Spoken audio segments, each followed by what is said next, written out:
जोहार गे गाते को आर मिट्टे नवा मिनी ब्लॉग रे आपे को सगुन दाराम और इन बेस गे बनी मिनाइन तबुना और आपे चिलका मेना पे नियते पे कमेटा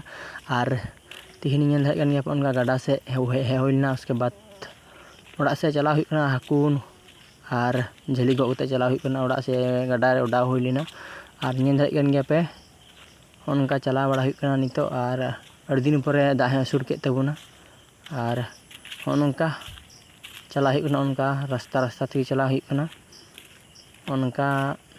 सेता बेड़ा ना सीन तहे कान तबुना उनका चला हुई कना ओड़ा से गी और नेल हेज गन गया पे ओंडे अडिगान हुड़ू हो आले से दमे को जम दम को तिजु लकान को नेल हेज गन गया पे ओना कर को जम का पुरो और नोंडे पिपो दारी मेना नोंडे पे नेल हेज गन गया पिपो दारी ते दारी कना उन बरang जो कान तले नेल हेज गन गया Entuk tuh. Si duduk kan. और उन्हें कुली कुगन थे ना दुरुब बड़ा कान थे को आले सेरेंगी को आ नितिन चला कान तबना बाड़गी सेन चापाकल सेन गी और हुआ नोंडे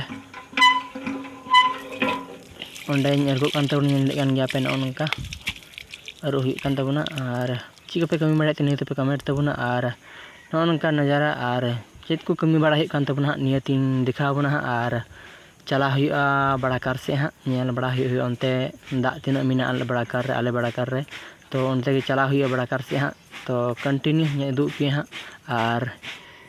नोड़े पे आले रोड रखा रोड में बहिरता रोड पारम हुआ उसके बाद नोड़े मिट्टे स्कूल गिदर नाम लेदिया और स्कूल गिदर स्कूल चला कान थे नेल रे गन गया पे साइकिल ते कटी बरा साइकिल कानते उन्हें चला कान अंते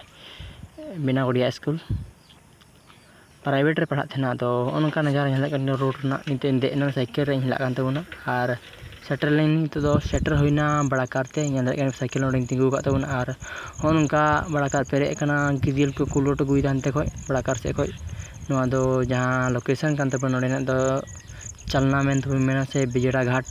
मेन तो मेना बड़ा के पे नियत पे कमेंट तबना और